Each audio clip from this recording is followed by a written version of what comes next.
All right, good morning, everyone. So in the chat, you'll find a link to a poll session. When you click on that link, it'll bring you to a page that looks like this.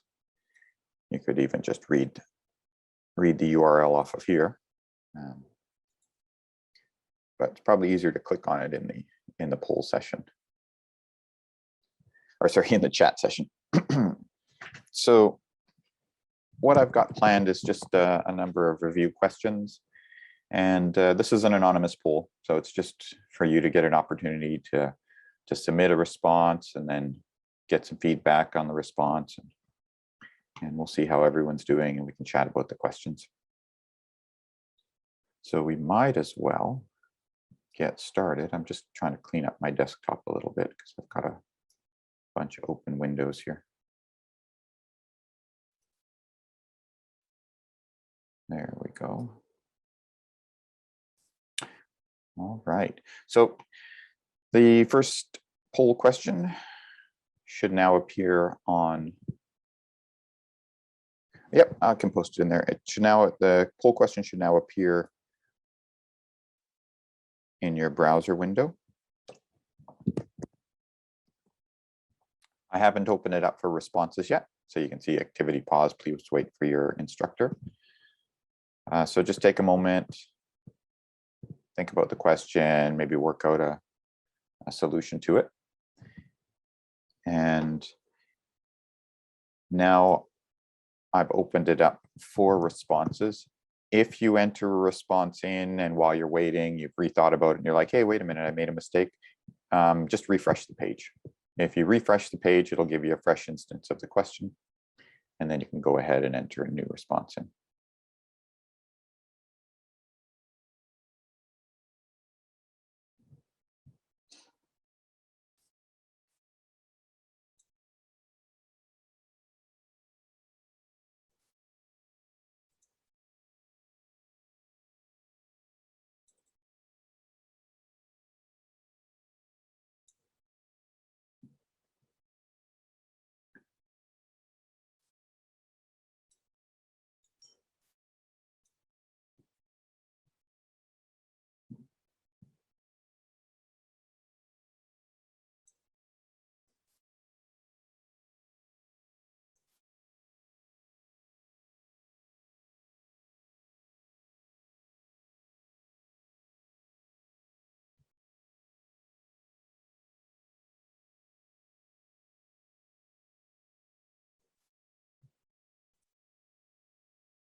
For those just joining, we've got a poll link that I just posted in the chat. If you click on that, it'll take you to the questions that we're working on.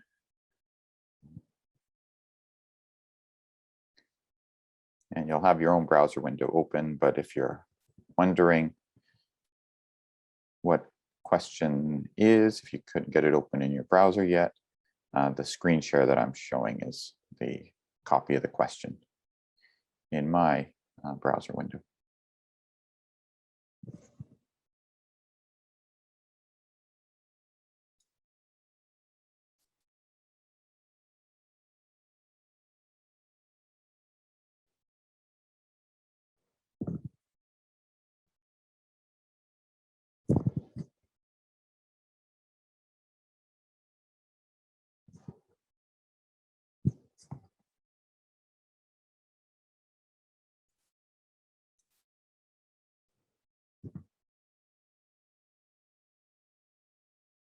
Okay, so far we've got 4 responses in. Give you another 30 seconds or so to fire in your response.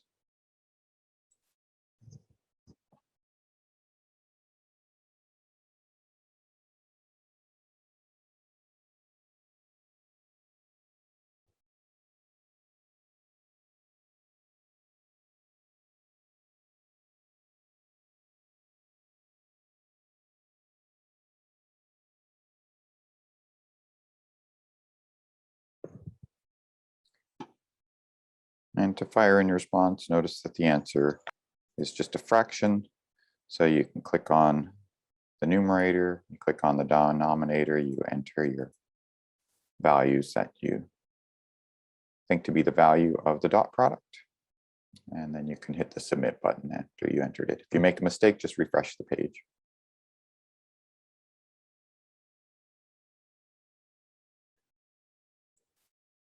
All right, I'm gonna drag it off to the side. I will enter my responses in.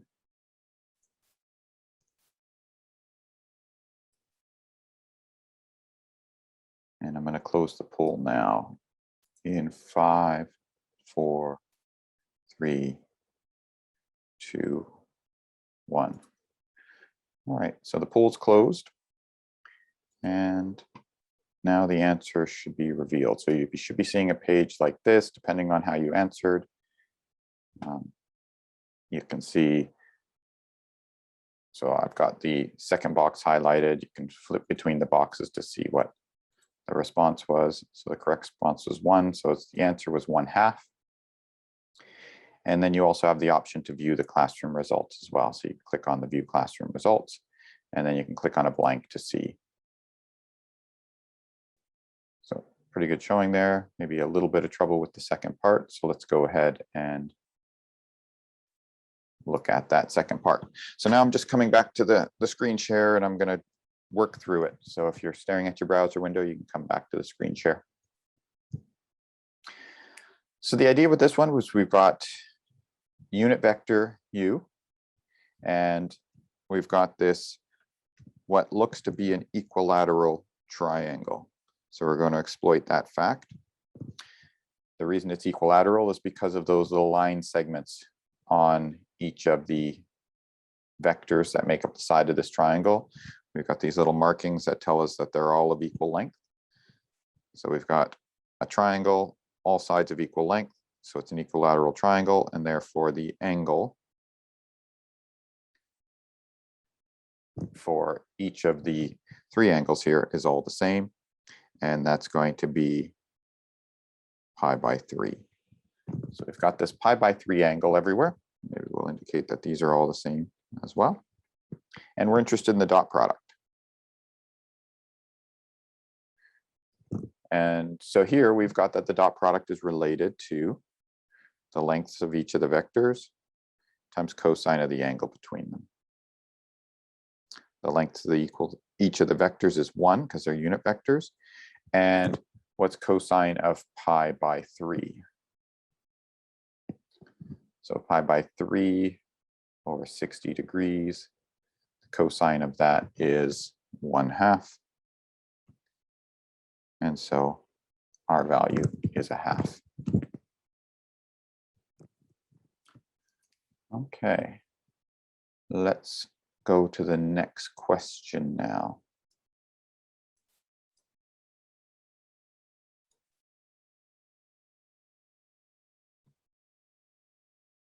All right, next question.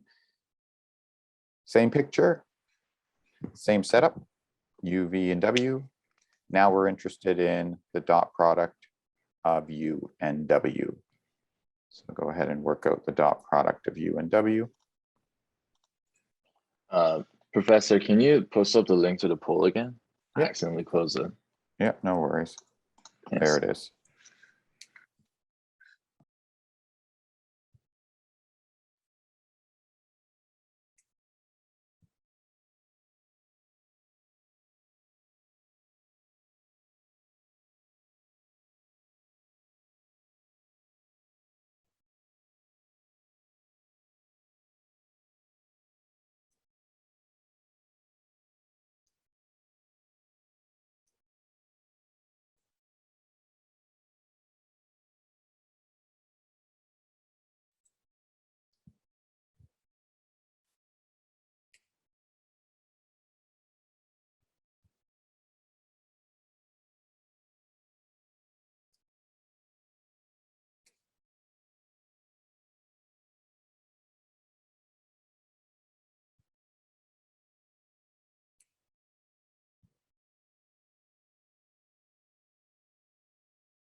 All right, I'll give you another 30 seconds or so to fire in a response.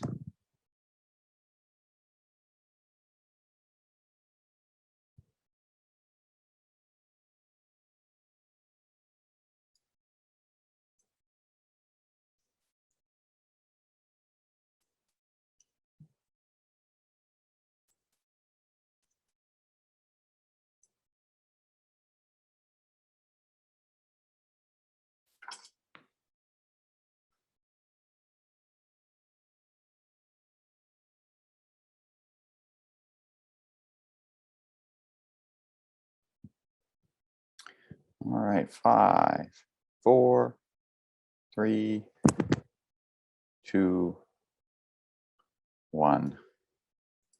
All right, I'm stopping the polling session. And we'll reveal the responses. All right, so in this case, our correct answer was -1/2, so just negative the previous result. Let's see why. So same picture as before. We are interested in u dot w. So what I'll do is I'll make u and w start at the same point. I'm probably going to run out of room here, but there's our u. And there's our w. We already know that this angle was pi/3. To find the dot product of u and w, we can use their lengths and the angle between them. And so in this case, the angle between them is going to be this angle here. And that's the difference of pi and pi/3. So that's an angle of 2 pi/3. So u dot w is equal to the length of u, the length of w, times cosine of 2 pi/3. And that's 1 times 1 times, and then cosine of 2 pi/3 in this case is -1/2. The vectors are, the angle between the vectors is obtuse, and so we've got that cosine is negative. So obtuse meaning they're bigger, the angle between them is bigger than pi/2, or in other words, they're pointing in opposite directions. All right. Let's have a look at the next question.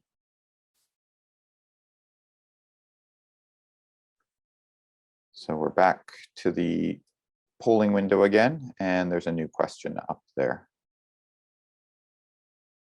So I'll bring it up on my screen if I can. Try to leave some of the work already there if you're still writing some work down. All right, so this question says that you've got a vector A shown in the diagram, and it's sitting in the xy plane. The vector B is in the direction of k hat. And A cross B has components P, Q, and R. I want you to determine what the signs are of P, Q, and R. Is the X component of the cross product positive, negative, or 0? Is the Y component positive, negative, or 0? And is the Z component positive, negative, or 0?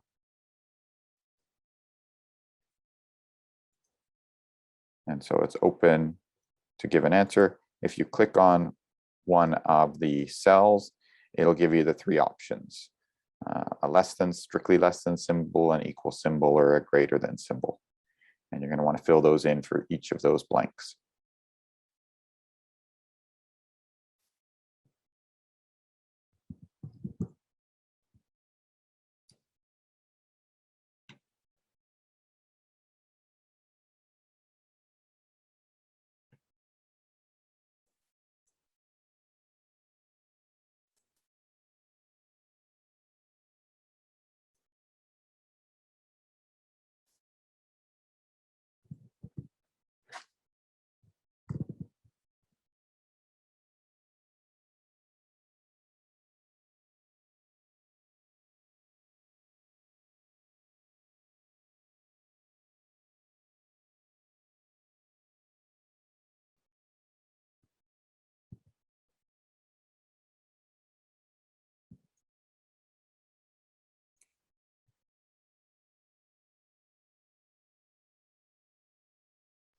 While we're waiting for others' response, can I ask an off-topic question?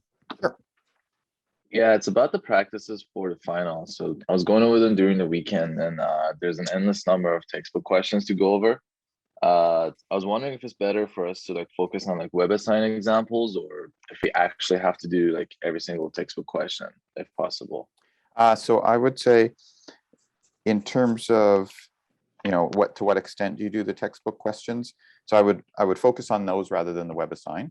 And then I would look at the odd numbered ones because those have the answer in the back. And just, look at the first couple in the section. If you're looking at them saying, oh, I know how to do these, then move on to the next batch. And they usually come in chunks. So there's a couple of questions at the beginning of the section that are usually just to get the ball rolling, to make sure you're understanding the basic ideas. And then there'll be another chunk of questions that are of the same kind.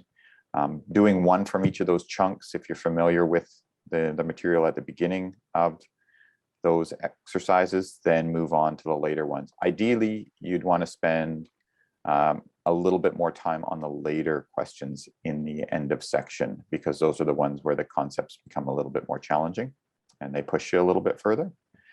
But yeah, so the idea is to just gauge your own understanding. If you're still struggling with the material, do a few of the earlier ones, make the odd numbers, check with the back of the book.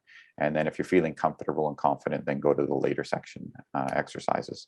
Does that make sense? Right. Yeah. And do we need to know any of the proofs too? Do you need to know any of the proofs? Was that your Any question? of the proofs or any of the explanations for the theorems? Yeah. I won't ask for any proofs. And for the theorems themselves, I won't ask you to explain why the theorems are true or prove the theorems. But there could be situations where you're asked to explain. In fact, most questions we want to see an explanation as to Right. why you got the solution you did. And that explanation could be detailed calculations, or it could be some sentence that says why the result is the way it is. Sounds good. Thanks. You're welcome. All right, I'm going to close the poll down in about 10 seconds. Looks like we've got a good number of responses in. So 5, 4, 3, 2, 1. Let's have a look. Oh, I forgot to answer mine. But the first one is that the x component is bigger than 0. The y or the j hat component is smaller than 0. And the k hat component is equal to 0. So let's have a look at why this is the case. So the cross product of the two, A cross B, is going to be a vector that points in this direction, something like that. There's going to be a right angle there, and there will be a right angle here. So that means that this vector is going to live in the xy plane. And that's because it's perpendicular to the vector b, and the vector b is in the z direction. So that vector is in the xy plane. So immediately that tells us that r has to be 0.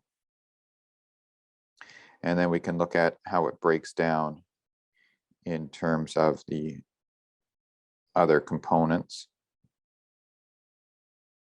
So actually I'll make those parallel. There we go. So these are the other two components.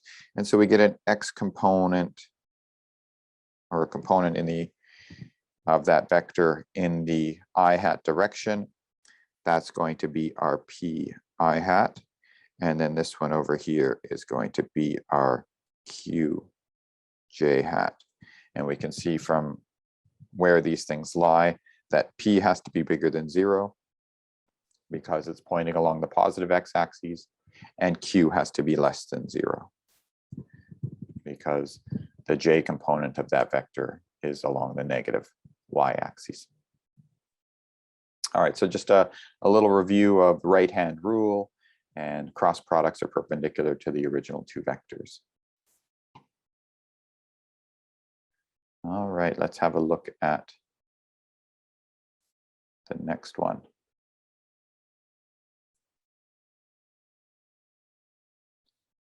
So this next question has us considering two lines, so two parameterized curves, both of them are lines. And we're told that these two lines are contained in a given plane P. What is the normal vector to this plane? So these two lines live in a plane. Find the normal vector to that plane.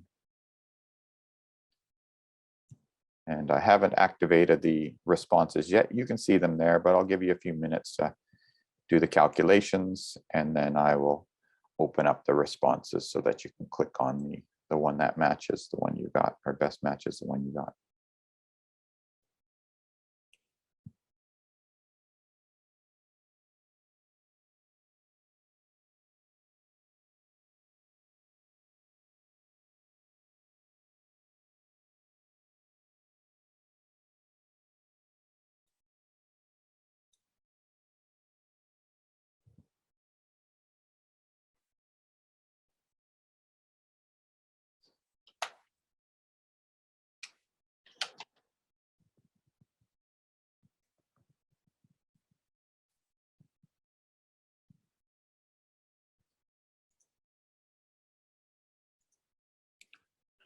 All right, I've opened up the responses. So if you finished your calculations, you can go ahead and click on the vector that is normal to the plane as you've calculated it.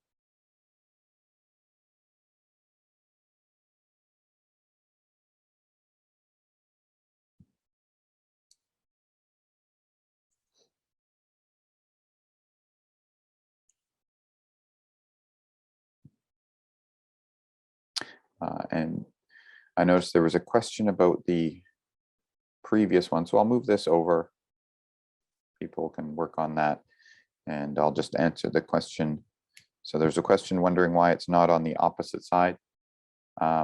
So this is the A cross B. I'm assuming that question means that the cross product, why is the cross product not on the opposite side?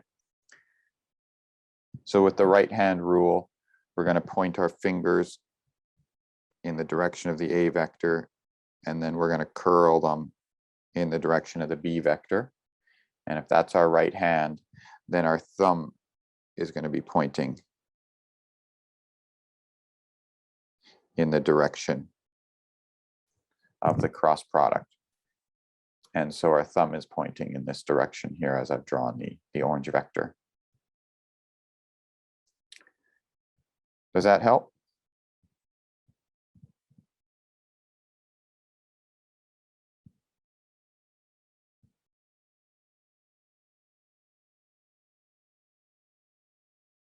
So this is,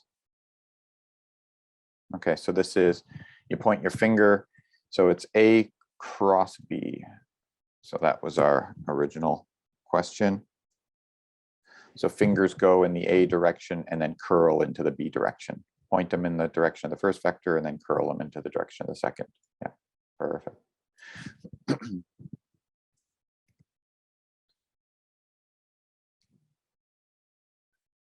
All right. Got another 30 seconds or so to fire in a response.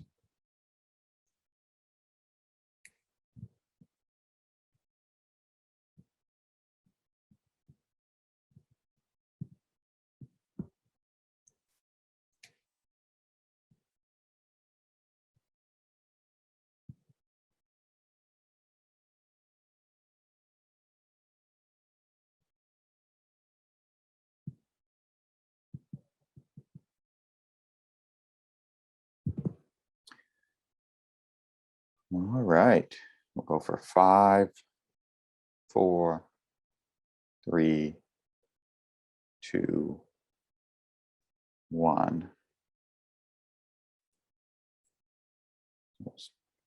Stop accepting responses and we will reveal the answer. So we've got a revealed answer of 673. Let's see why that is. Actually, let's have a look. How's everyone doing with this? So 673 got about 58% of the results. All right, let's have a look as to why this is the case.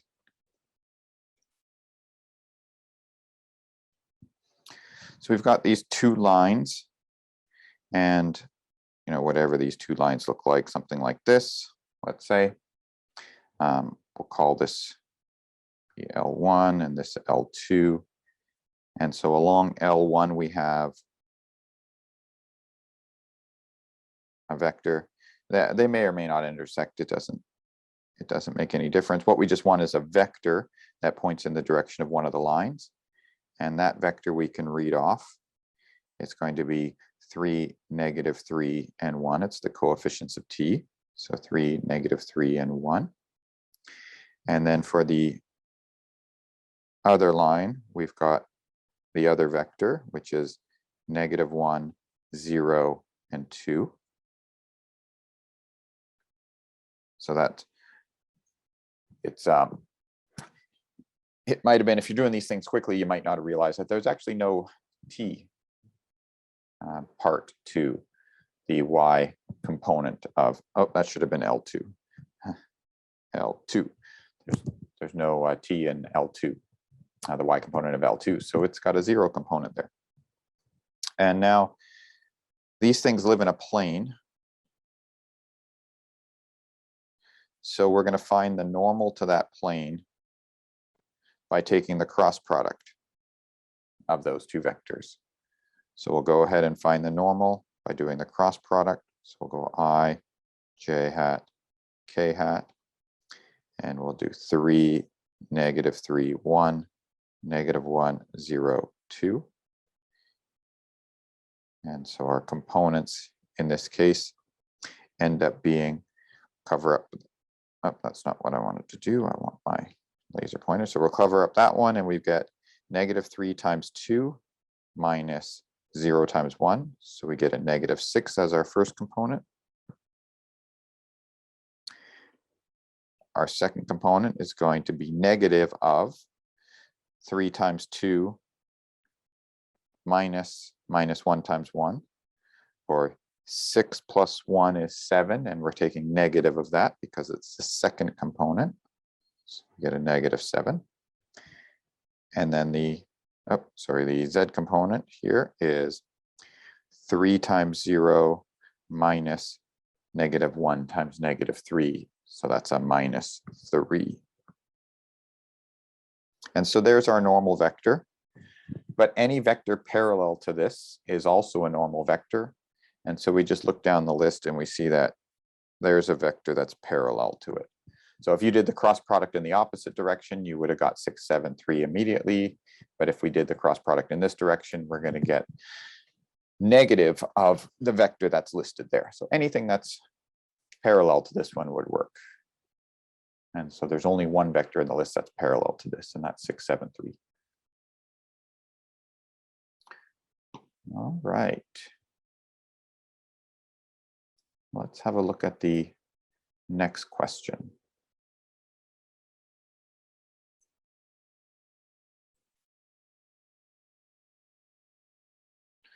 Okay, so the next question states,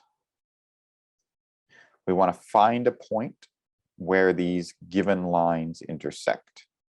So there's two lines given, and we want to figure out where they intersect.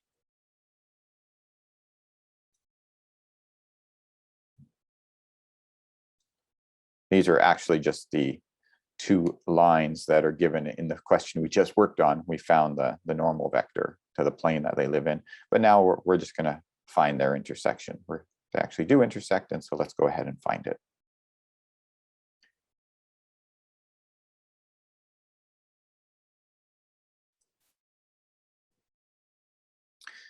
So the way you're going to input your answer is there's 3 components for the point. You can click on each component and write in your corresponding result for the x, y, and z values of the point of intersection.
Give you about another minute or so. We've got about only 8 responses in so far.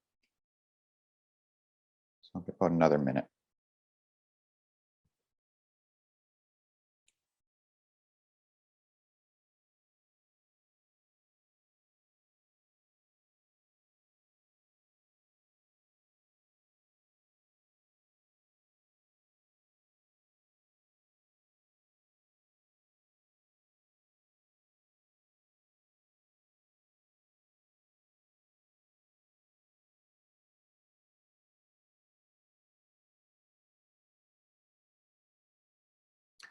So give a bit of a hint as I see some responses come in.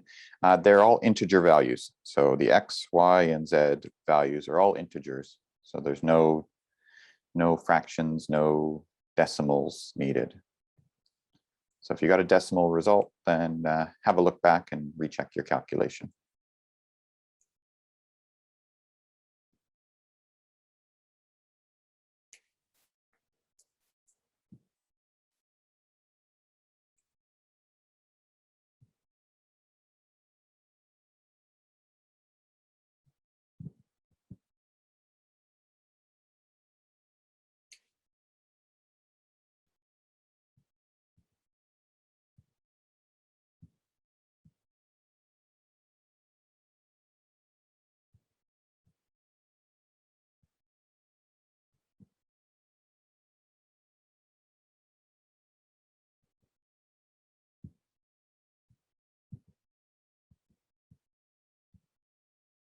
All right, about 30 seconds left.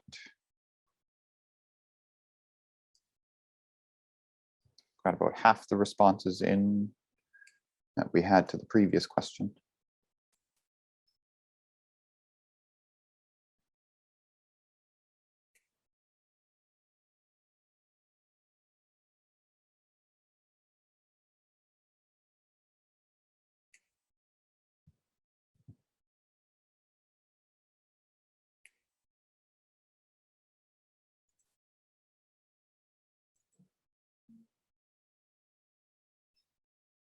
All right, 5, 4, 3, 2, 1.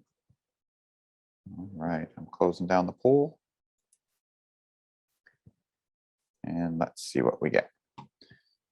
So correct response for the X coordinate is -2, and then 4, and then -1. So -2, 4, -1. Let's see how we can get that. So the first thing we'll do is we'll just call these parameterizations 2 different names. So I'll say R1 and R2. And I'm going to change this T in the second one to an S. Because if I'm just interested in where they intersect, they may not intersect at the same value of the parameter. The value of the parameter which produces that point in R1 might not be the same value of the parameter that produces the point for R2. So I'll just switch that to an S in anticipation of realizing that it's probably not the same value of the parameter.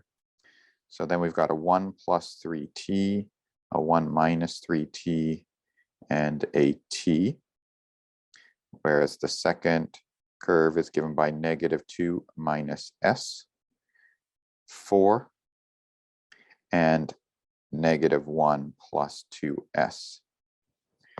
And if they're to intersect, then the values of s and t must be chosen so that these x coordinates are equal, these y coordinates are equal, and these z coordinates are equal.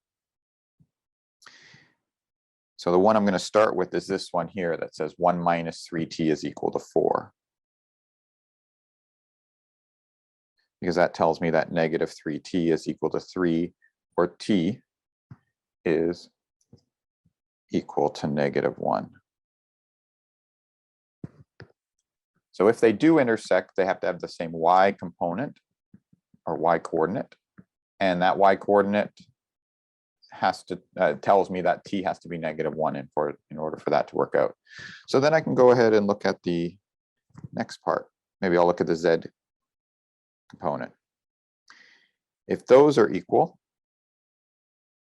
and I already know that t equals -1, then what I get is -1 is equal to -1 plus 2s, or 0 is equal to 2s, or s is equal to 0. So s has to be equal to 0, t has to be equal to -1. And so let's go ahead and make sure that that's the case. Do these produce the same point? Are one of t equals -1 is 1, 1, 0 plus -1 times 3, -3, 1. Or in other words, 1 minus 3, that's -2. 1 plus 3 is 4.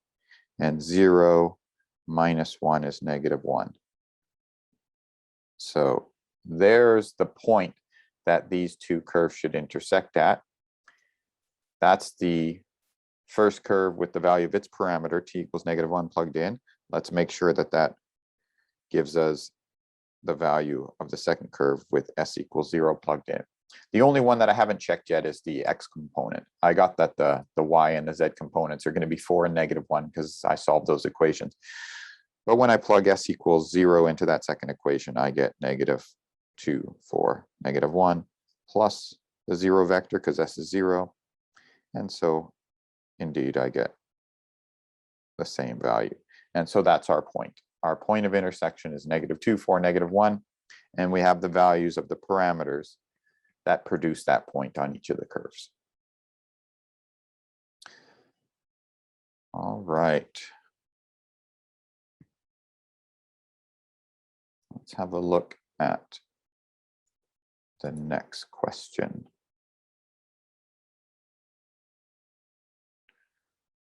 Okay, this one's a quick one. So I want answers in within 15 seconds. Okay, bit of a time constraint, but let's see if we can get the answers in within 15 seconds.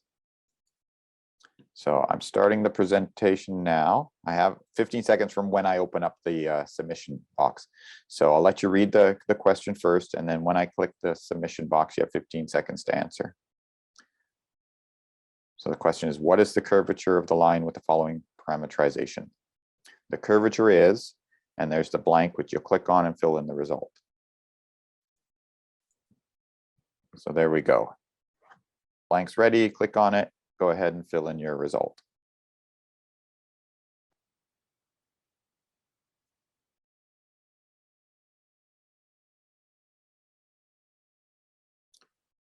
Ten seconds left.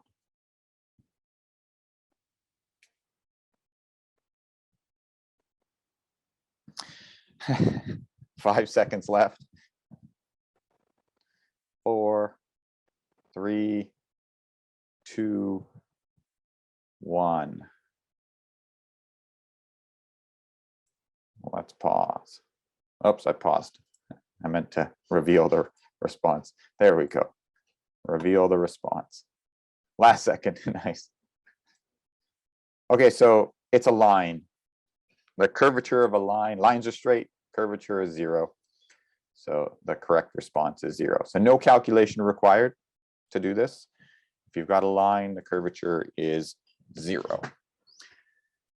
Curvature is non-zero for things that are curving, things that are bending in space. So, of course, we're going to follow this question up with another question. And this one, I'll give you more time because there's the calculation involved now. So what is the curvature of this following parameterized curve? In particular, the curvature at t equals 0.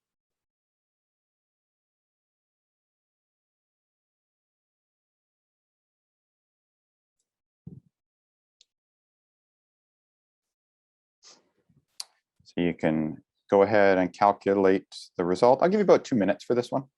Take about 2 minutes.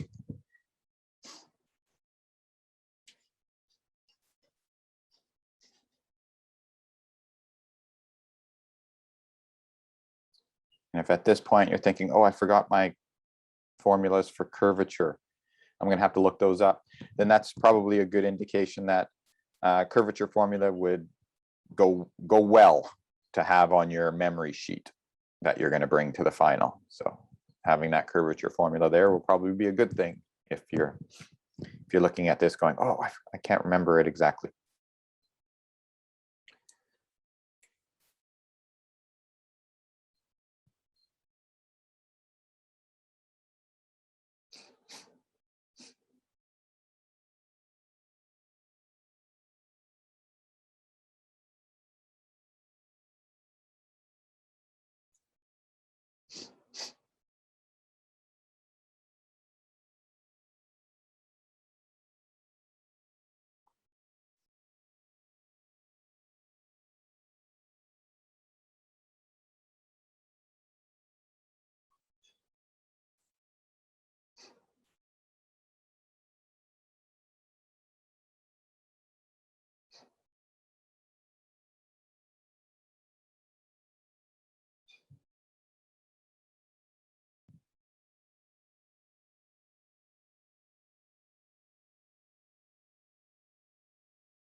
About another 30 seconds or so to get in your response.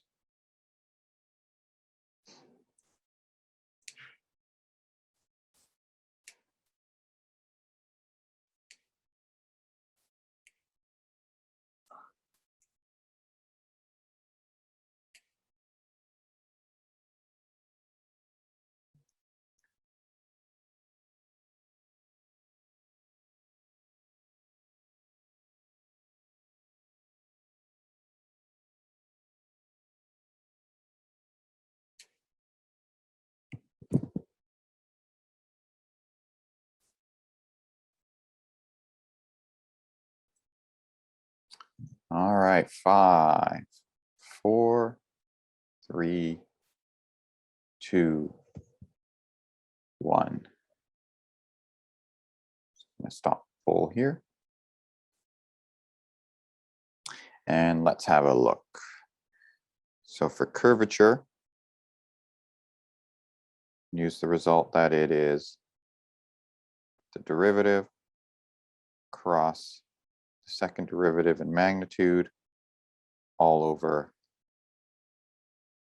the derivative cubed. So that's what we're going to use.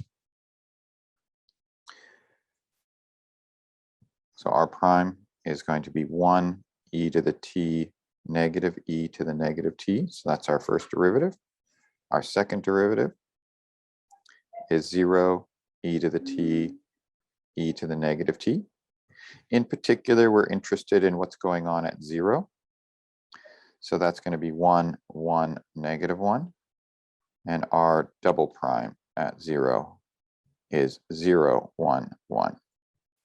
And so there's the cross product that we're going to want to compute. It's going to be the cross product of these two vectors. So let's go ahead and do that. So I hat, j hat, k hat, 1, 1, negative 1, 0, 1, 1. So our first component is the cross product of those two, which is 1 plus 1 or 2.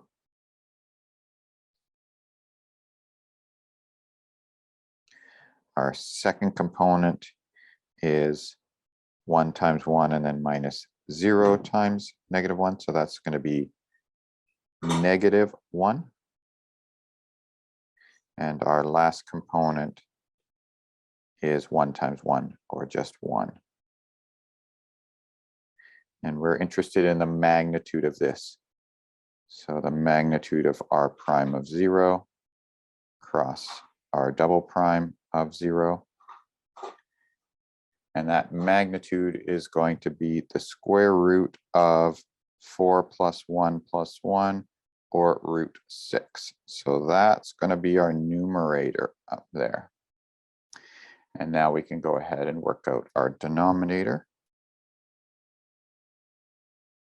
That's our magnitude of 0, 1, 1. Oh, sorry, that's our double prime.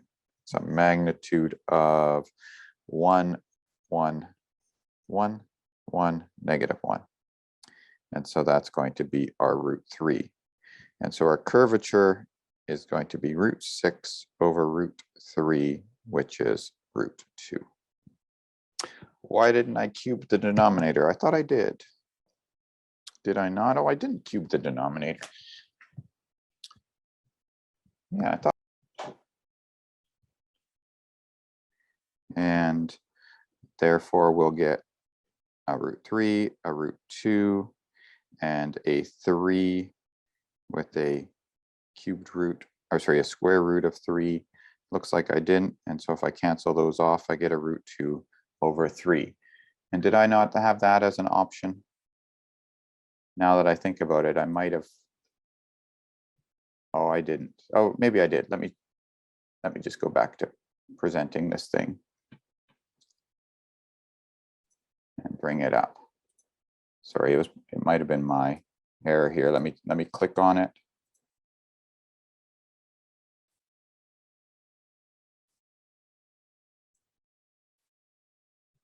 Okay, so square root of 2 over 3, and then when I revealed the answer, oh yeah, okay.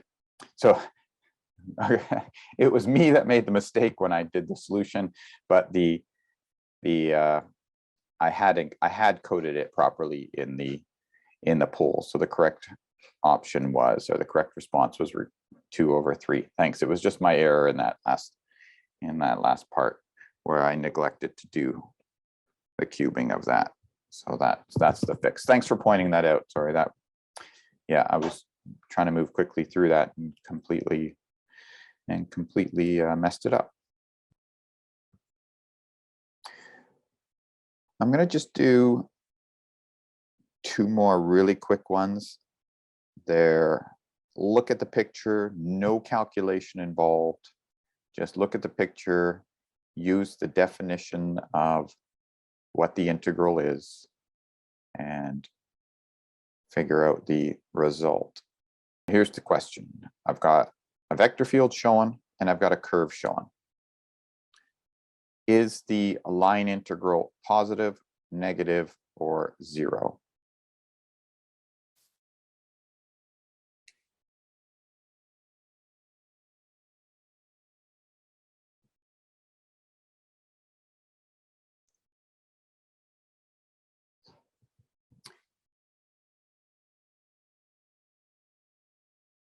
All right, looks like the responses are all coming in pretty quickly, which is nice to see.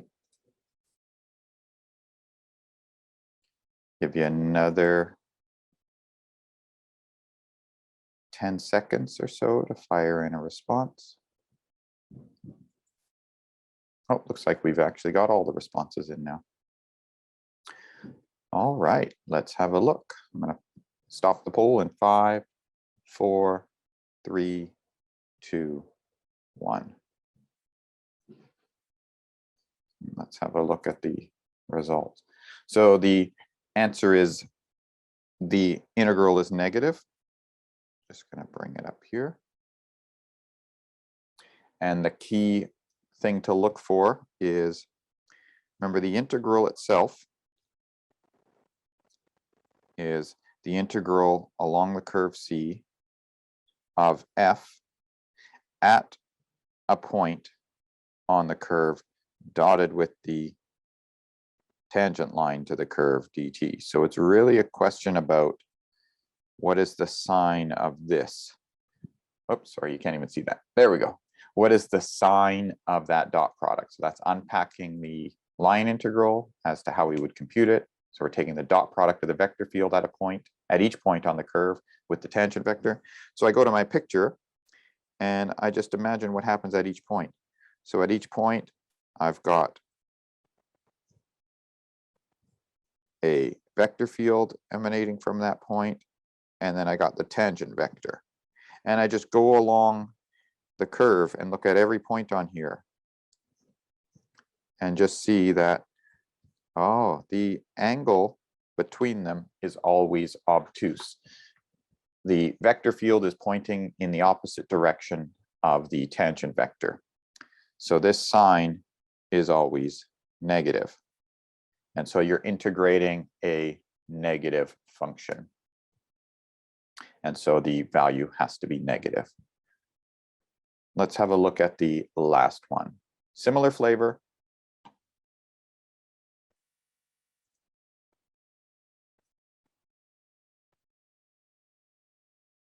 And there it is. So was it negative because the direction of the curve is always in the opposite direction of the field itself? That's exactly right. Yeah. It's because the tangent vector to the curve is always opposite to the direction of the vector field. In other words, by opposite, I mean that the component, because when we take the dot product, it's really about the component of one vector in the direction of the other one. And so another way to think about it is it's just the angle between the vector field and the tangent vector is always bigger than 90 degrees. And so their dot product would be negative. So I can write that in here since F and R prime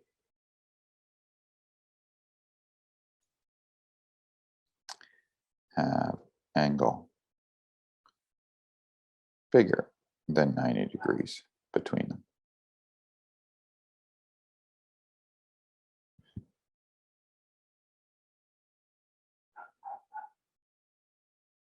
And so how about this last one?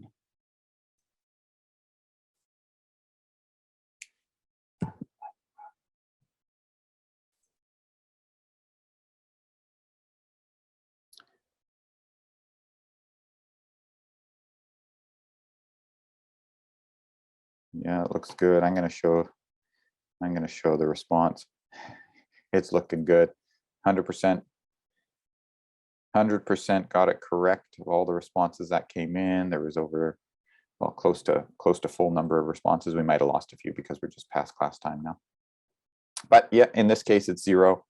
And the rationale behind that is, again, we are integrating the dot product of F and the tangent vector on the curve at each point. So if I look at a point on the curve, the vector field and the tangent vector, they are perpendicular to each other. So their dot product is always going to be 0.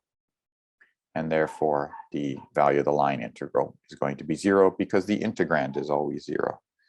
So if we want to be precise, it would be from, t equals a to t equals b, whatever those limits of integration are for the curve, f of r of t dot r prime of t dt, but this is equal to 0.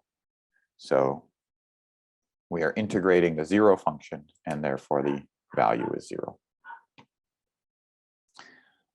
All right, that's it for today. That's it for the review session. I'll stick around for some office hours.